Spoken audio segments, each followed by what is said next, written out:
নমস্কার বন্ধুরা, কেমন আছো? আশা করি তোমরা ভালো আছো। সকাল সকাল আমি বেরিয়ে পড়েছি মায়াপুরের উদ্দেশ্যে।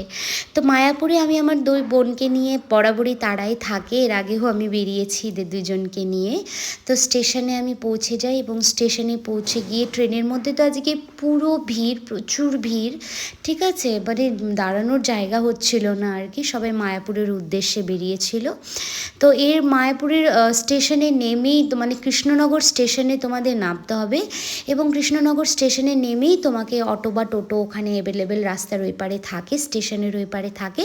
সেখান থেকে তোমাদেরকে মায়াপুরের উদ্দেশ্যে বেরিয়ে যেতে হবে। মিনিমাম লাগে সময় 1 থেকে 1.5 ঘন্টা। তো রাস্তায় বেরিয়ে যাওয়ার পরে রাস্তার মধ্যে দেখছিলাম এইসব আর কি খ্রিস্টানদের চার্চ ছিল এবং খুব সুন্দর ডেকোরেট করা ছিল, রাস্তার ধারে খুব সুন্দরভাবে সাজানো ছিল।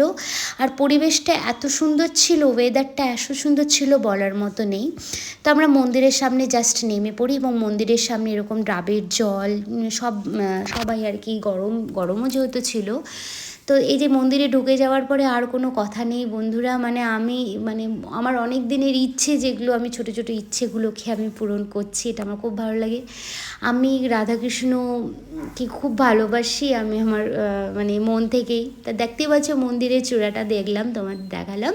তো এটা রাস্তার ধারে, ওখানে ছোটো ছোটো রাস্তার আছে, সেই রাস্তাগুলোতে তুমি চারিদিক দিয়ে তুমি দেখতে পারবে। আর এই যে দেখো মন্দিরের সামনে রয়েছি, মন্দিরের চূড়াটা তোমরা দেখতেই পাবে। আমি একদম নীল নীল একদম পরে রয়েছি। আর দেখবে মন্দিরের সাইড দিয়ে দেখো বন্ধুরা, অনেক দোকান আছে। তো তুমি জামা কাপড়েরও দোকান পাবে, আর এরকম ঠাকুরের ফটো থেকে শুরু করে সব কিছু। আর মন্দিরের পাশ দিয়ে রাস্তা রয়েছে। মন্দিরের এখনও কাজ চলছিল, এই মন্দিরের কাজ এখনও অনেকটাই বাকি রয়েছে। এই দেখো সামনের দিকেও কাজ হচ্ছে এবং পিছন দিকেও কাজ হচ্ছে। আর ওয়েদারটা এমন ছিল বন্ধুরা। আর তারপরে আমরা ভোগের কুপন নিয়ে আমরা ভোগ খেতে চলে যাই। দেন তারপরে আমি এই যে ট্রেনে আবার চড়ে বসেছি, ট্রেনে যাচ্ছি, এখন পৌঁছবো।